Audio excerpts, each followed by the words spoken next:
It's very easy to say, I'm gonna do the right thing, I'm gonna be a good person, but come under oppression, come into poverty, come into watching your daughter starve, come into watching your other daughter be killed, come to watching your sons being buried and people mocking. Come to those states, watching the people who are with you, who trust you, believe in you, love you, would die for you, and you watch them get severed and killed and persecuted. Then try doing the right thing. 1,500 years worth of atheists and Orientalists who have looked into this man's life. They looked at his response at time of extreme difficulty. Who was he really? He is a mercy to mankind. He passes no man except that he would smile.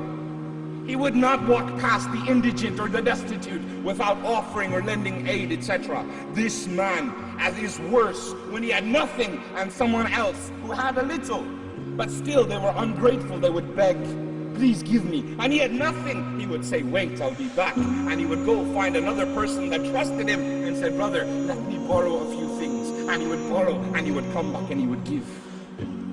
The merciful man, Muhammad, the kindest, most gentlest man, from the lips and the tongues of the kuffar themselves, not even from the believers, from the Quraysh, his staunch enemies would say, there is no man like Muhammad, he is Alameen, the most trustworthy.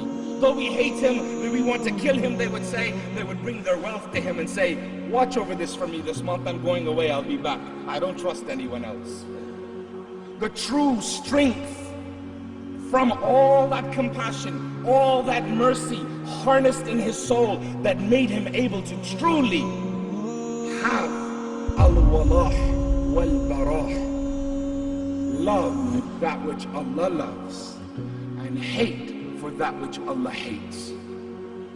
This man, when needed to, when it was a must, he took them down, he beat them down, he defeated them when he needed to, without hesitation. He drew his sword, he drew his dagger, he fought with whatever he had, and he would not hesitate. And he would send them back to Allah. He was no weakling, he was no wimp, he was no coward, he was not afraid. This man was a warrior.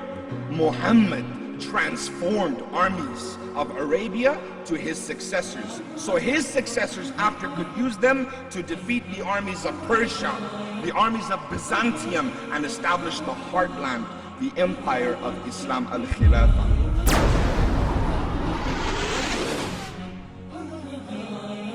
You're the best person I've ever known, best friend I've never met.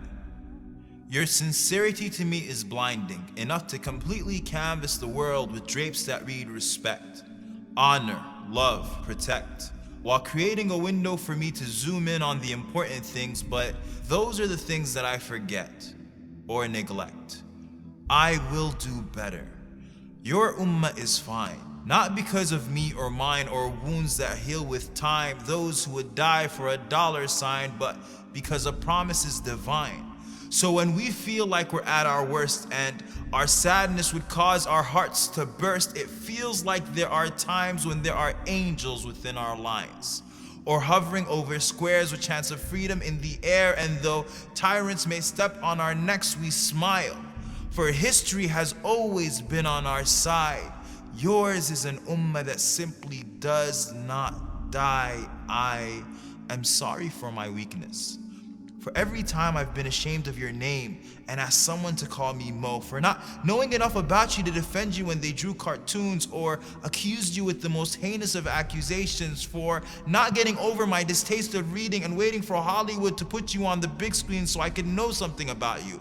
As if Steven Spielberg or Mel Gibson or Johnny Depp would somehow be able to recreate the twinkle in your eye or a beautiful bead of sweat as it scaffolds on your forehead, frantically fighting gravity, not wanting to fall off your body. I keep thinking of seeing you.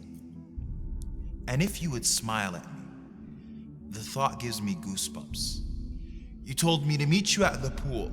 So on that day, I hope and pray that I will see you through the crowd, that no angels barricade me as I sprint at breakneck speed. I hope you recognize it's me. I will crowd the companions to get access to your vision. I will obey my thirst by quenching it from your hand. So until that day, I will pray. I will stand and I will pray as if my feet are holding the earth from splitting. If I make it, I cry at the thought of seeing you. For I know the words that I used to read from books with all too thin pages will do no justice to your voice, your scent, your touch, your face.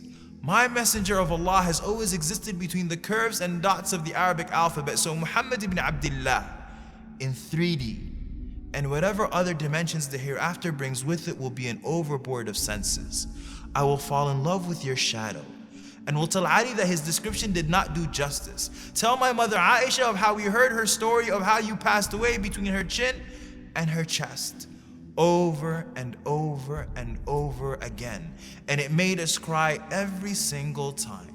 For we never suffered any disaster that was greater than what we suffered before our souls merged with flesh, of entering an earth that was without you. Does the sky even recognize us anymore? And I will sit in the shade of your smile and will ask you your story directly from your mouth as we sip on salsabil ice cold, and will be terribly embarrassed if you ask me for mine, 'cause I never did anything right other than loving you. And then, if you let me, I would love for a hug.